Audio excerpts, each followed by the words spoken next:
You know that moment when you walk through a place you helped build brick by brick and suddenly realize you're invisible in it. That hit me at 8:40 a.m. on a Thursday. The lights overhead buzzed like always. The faint smell of burnt toast drifted from the staff kitchen. But the silence, it felt different, like something had quietly broken. My name is Lauren McAllister, and 17 years ago, I co-founded Thermodyne Solutions out of a tiny co-working space in St. Louis, Missouri. We had 2 laptops, a coffee pot, and one stubborn belief that clean energy could be scalable and honest. I built the research division from nothing, overseeing the innovations that took us from a scrappy concept to a $310 million powerhouse. We didn't just develop products, we reshaped industry protocols. That morning, I was passing the frosted glass wall of the executive boardroom when something caught my eye. Cliff Ramsey, the new CEO, stood beside Danielle Vaughn, HR's latest hire. They were facing a glowing digital org chart projected across the screen, sleek, sharp, unfamiliar. I moved just close enough to see the details without being noticed. My chest tightened. The R&D division, my division, was outlined in red. Danielle pointed. Cliff nodded. They both chuckled low and certain, like people who had already made a decision. I stood still beside a potted bamboo plant she'd installed to soothe energy. The irony stung. I wasn't surprised. The signs had been there for months. Meeting invites that never arrived. Approvals that mysteriously vanished. Proposal, silence. The last 5 initiatives I'd submitted had been ignored entirely. I had become a ghost inside the company I helped create. By 10:00 a.m., I was called into a realignment session. Danielle greeted me with a plastic smile and clipboard. "Lori, thanks for coming." "Lauren," I corrected. "Oh, right. Sorry." She said my name wrong again 5 minutes later. "We're restructuring some legacy roles. It's not personal. It's strategic realignment." The manila folder on my lap had my name misspelled. 17 years. And I had become a clerical oversight. I didn't cry in the parking lot. That surprised me. The air outside shimmered with summer heat, but inside me, stillness. Sharp, silent focus. By 10:50 a.m., I was back in my study at home. I didn't take off my shoes. I walked straight to the old safe tucked beneath my desk. The combination 1956, my mother's birth year. The lock gave with a click. Inside were the founding papers of Thermodyne Solutions and Corporation records, original licensing agreements, and one leather-bound binder labeled Private IP Charter and Legal Rights. I flipped to Section 6B, Founders Clause. There it was, my silent ace. If a founding party is terminated without cause or consent, they retain full right to revoke all intellectual property contributed. I'd insisted on that clause back when Cliff was just the junior financial analyst signing whatever crossed his desk. And his signature, still there. Right under mine. Dated. Notarized. Binding. This wasn't revenge. Not yet. But it was going to be something.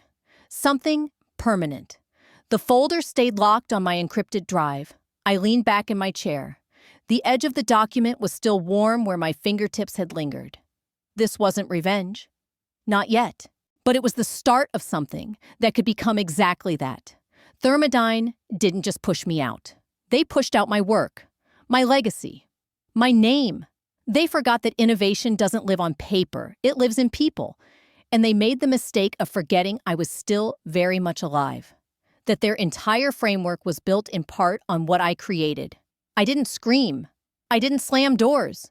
Instead, I pulled out a clean yellow legal pad and wrote at the top, "Notice of Revocation Preliminary Draft." Then I texted Marcel, "Need to meet. Founders Clause in play." Cliff signed it. 3 dots. Then, oh my God, he has no idea what he's stepped in. On my way, I closed the binder slowly. The sound echoed in the quiet of my study. Not every war begins with a bang. Some begin with the sound of a lock clicking open.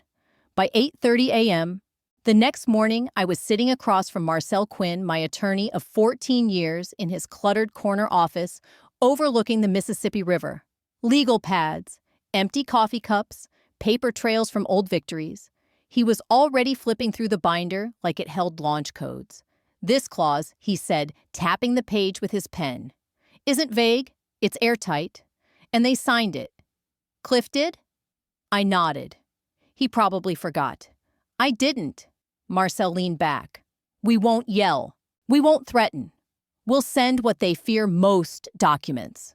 So we drafted the Notice of Intent to revoke intellectual property licensing, citing Section 6B of Thermodyne's Founders Agreement. The language was glacial. Pursuant to the binding Founders Charter, you are hereby notified that unless corrective action is taken within 30 days of receipt, all rights to the following proprietary technologies will be revoked. Attached a 3-page appendix listing 12 patents, every one of them powering Thermodyne's current product suite.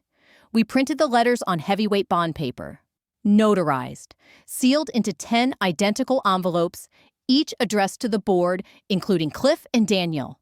Certified mail, Marcel said. No emails, no deniability. By 11:40 a.m., we were at the downtown post office. One envelope at a time, I handed them to the clerk, hearing the satisfying thud of each official stamp. That sound didn't echo like a war cry. It was quieter, heavier, the sound of inevitability. And then we waited. Not for long. At 2:30 p.m., my phone buzzed. A message from Elena Joyner, head of environmental strategy and my old friend. Danielle just opened your letter in the executive lounge. She read the first line, rolled her eyes. And Lauren, she shredded it in front of everyone. I stared at the message, then typed, anyone say anything. 3 of us were there. She said you were bluffing. We'll bury her in paperwork. She thought it was a joke, a farewell tantrum from someone who didn't understand how power works. But she didn't know. This wasn't noise. It was a tripwire. And she had just triggered it. She opened the envelope, glanced at the letter, and smirked. Let's not indulge the drama, Danielle said loud enough for everyone in the room to hear. Then she walked to the shredder in the corner, fed the paper in, and hit the button. The machine buzzed. The letter disappeared. Behind her stood 3 managers I knew from the early days, people I'd trained mentored. None of them said a word. But one of them, I would soon learn, had quietly pulled out their phone and hit record. I watched the video twice, then again in slow motion. No one stopped her. No one even looked surprised. But someone out of conscience, or maybe caution, had hit record. And now, that moment lived outside their walls. I forwarded the file to Marcel without saying a word. Less than a minute later, my phone rang.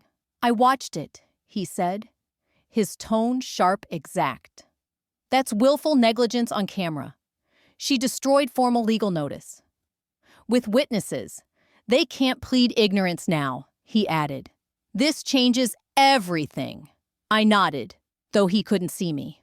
We won't use it yet, he continued. We just let the rope tighten. I ended the call, flipped my phone face down, and stared out the window. I wasn't here to gloat. I was here to build the record.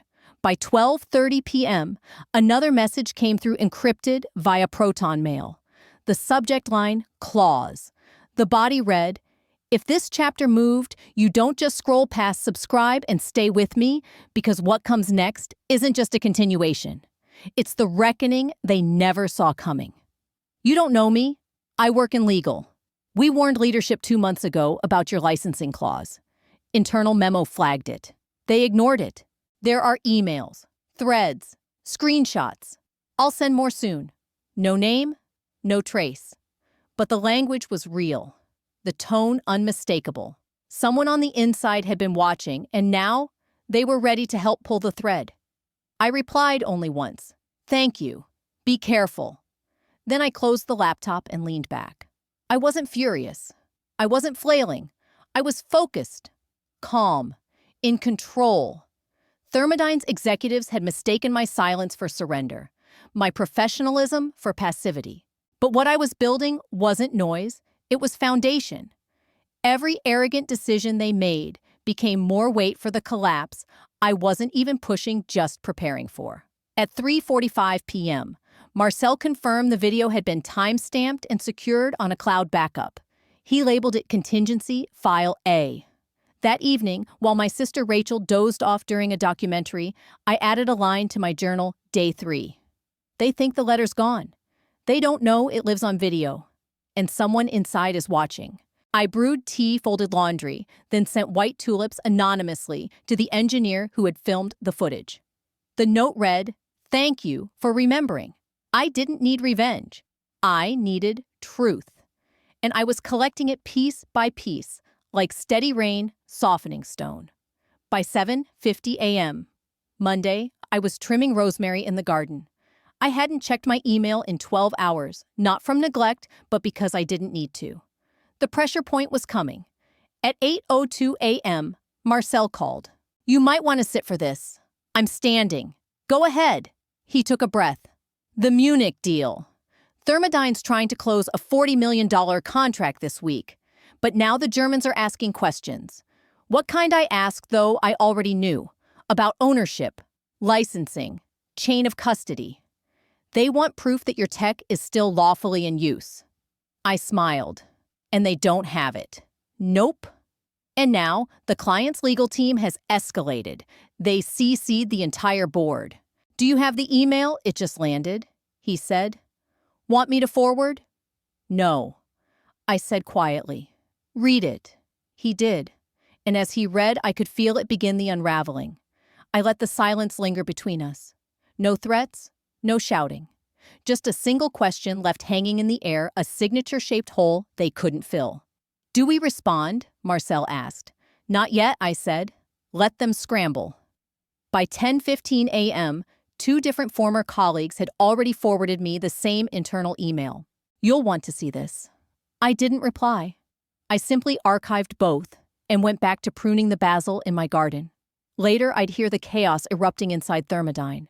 Legal had no authority to confirm what they couldn't legally support.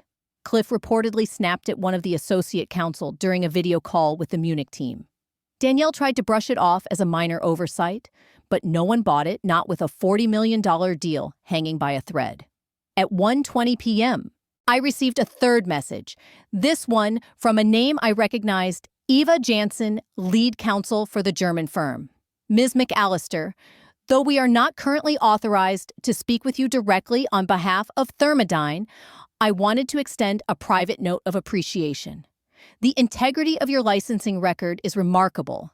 You've made an impression." I stared at the message. Then I deleted it.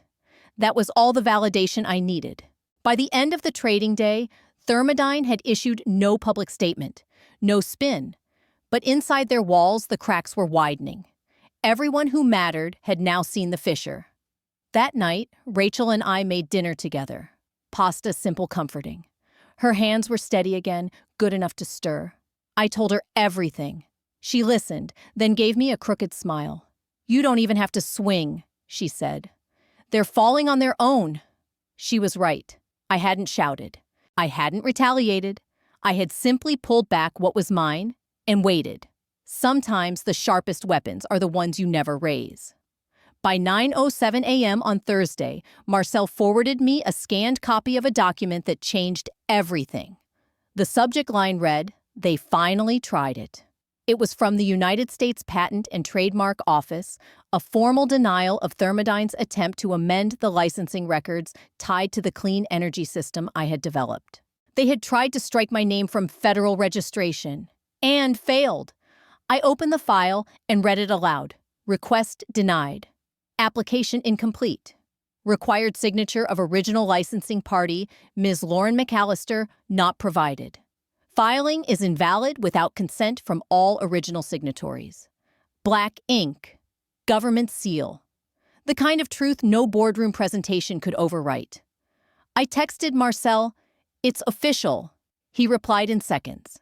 "They tried to rewrite history, and the system remembered your name just like we planned." I didn't grin, but I exhaled.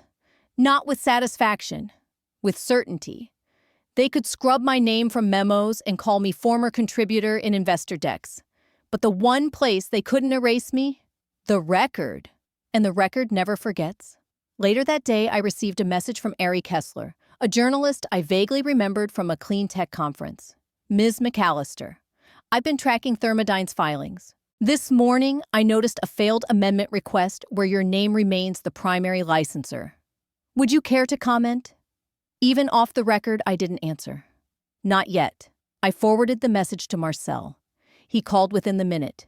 Do not comment, he said. Let's wait. If he's smart, he'll pull the thread. I closed the email and looked up at the 3 framed patents on my wall, my name etched into each indelible. Uneditable. That's what real power is. I knew the article would come. Whether Ari decided to publish it or simply observed from the sidelines, the fracture was real. Thermodyne's leadership might have thought they could duct tape their way through it, but the damage was already done. That evening, I stepped into the garden just as the sunlight fell behind the rooftops. Rachel sat on the old wooden bench near the herb bed, a book open in her lap. I sat beside her. Neither of us said a word, because sometimes the strongest move is silence, not retreat, just quiet strength.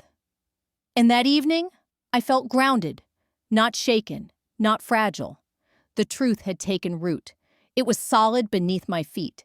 By 8:15 a.m., Friday, the ripples had reached the Thermodyne offices. Cliff Ramsey had called for an emergency all-hands meeting. The last time they did that, it was to announce a federal innovation grant. That day, people were excited. This time, they were nervous. I wasn't invited. But at 9:01 a.m., the full video showed up in my inbox, sent anonymously. Subject line leadership in action. I pressed play. Cliff stood at the front of the company auditorium. Tie loosened, voice falsely composed. I want to address the elephant in the room. He began pacing the stage with forced ease. You've probably heard about the licensing confusion involving a former employee. Then he smiled tight and smug. Let me be clear. This is nothing more than a distraction. There is no liability. The tech is ours. The systems are ours. We move forward. And then he said it. This is the work of a disgruntled ex-staffer with a personal vendetta. That word disgruntled hit me harder than any threat would have.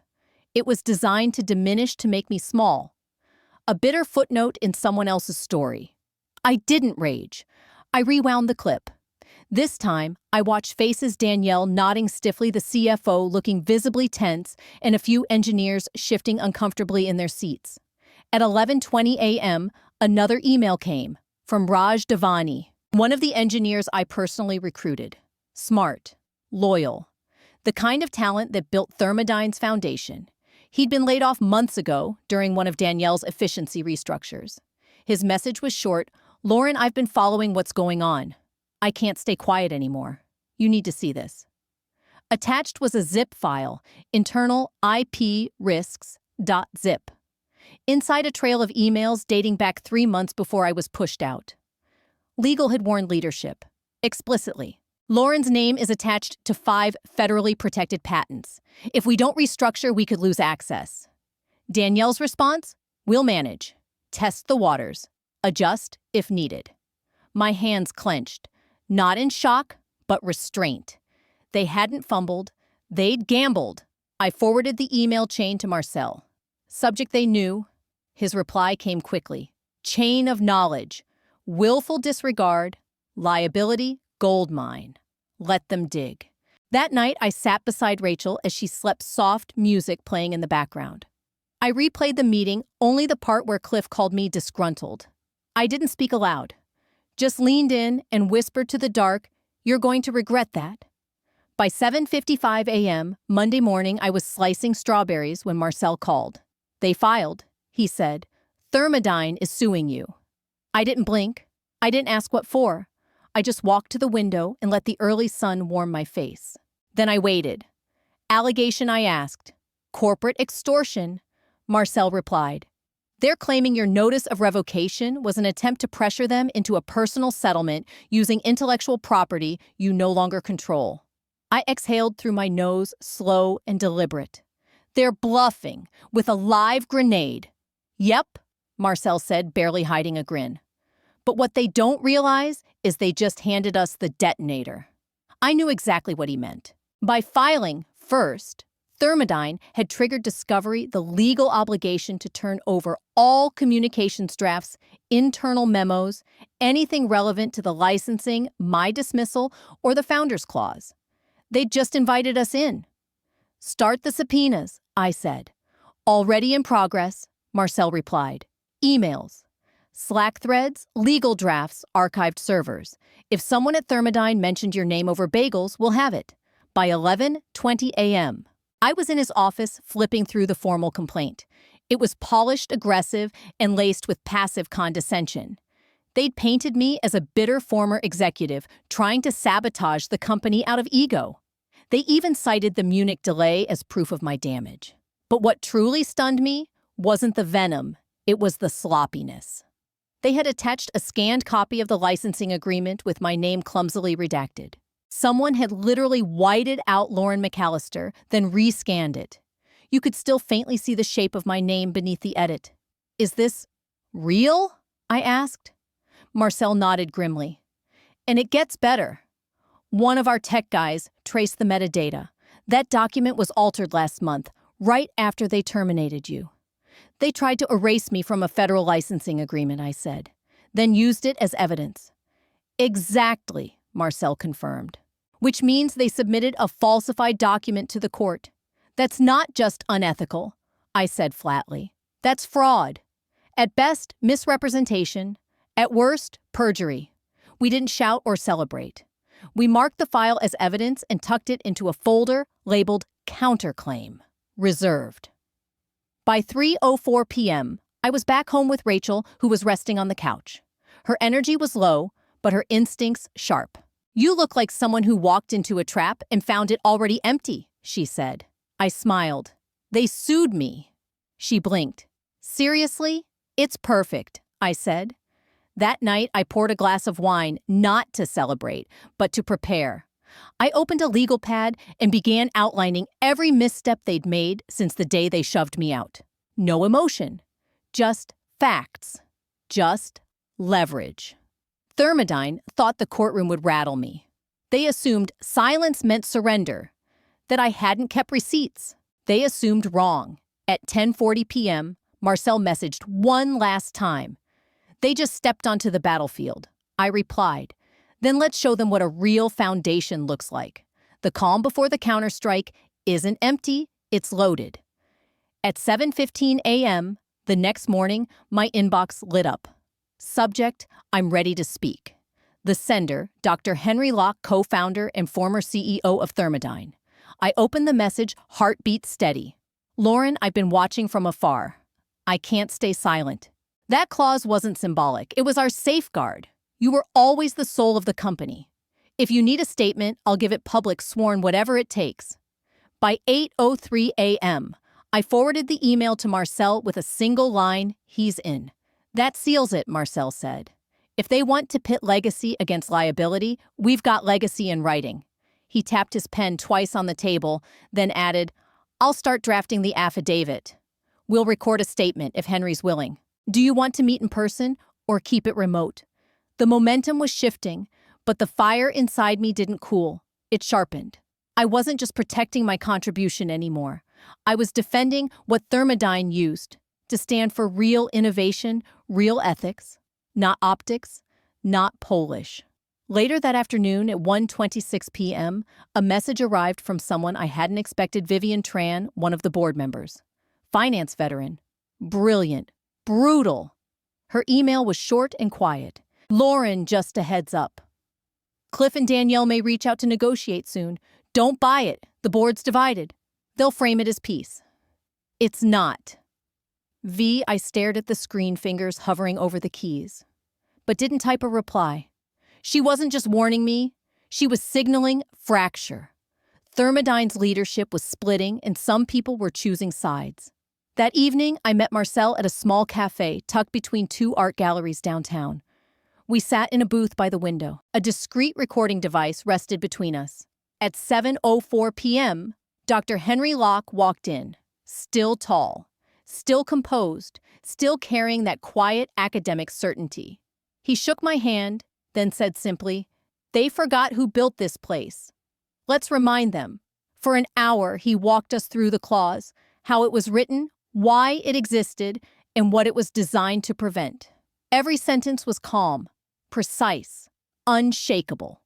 At the end, he signed the affidavit and pushed it across the table. "I built the structure," he said softly, "but you kept the lights on. Don't let them erase that." I watched him walk into the dusk, and for the first time in weeks, I felt it clarity. I wasn't alone. They had tried to delete me one file at a time, but they forgot something bigger. I had people, I had facts, and now I had backup. By 8:20 a.m., Monday morning, I almost let myself believe they might do the right thing. An email had come in the night before marked confidential. The board of directors invites you to a private conversation regarding a potential resolution to the licensing dispute. Monday noon, room A17 South Wing. No lawyers, no press. Just a conversation. Marcel reviewed it. It's not binding, but it means they're nervous. Should I go? You've got the leverage. Just don't expect sincerity. At 12:01 p.m., I stepped into the glass-walled room. Vivian Marcus Feld and Harold Lentz sat waiting. No Cliff, no Danielle. Vivian gestured to the chair. "Lauren, thank you for coming." Marcus opened a folder. "Let's begin." They laid it out, a 7-figure settlement, full NDA. In return, I'd pause revocation for 6 months so the company could stabilize and clean house. I blinked. "So? Silence for a price?" Harold nodded. "You can act freely after." My voice didn't waver. "You're asking me to pretend none of this happened." Vivian didn't blink. "We're asking you to protect what's salvageable." I leaned forward. "This meeting is over. In 24 hours, I'll make the revocation public. You'll tank the company," Harold said. "No," I replied. "You already did." At 12:30, I walked out. Marcel called as I crossed the lot. "How'd it go?" "They offered money," I said, "in exchange for silence. And you?" I gave them a countdown. That night, Rachel curled under a blanket. "Did they say, sorry?" "No," I whispered. "They offered cash instead." She nodded. "Then they still don't get it." "No, they didn't. This was never about revenge. It was about truth." And now, they were going to hear it.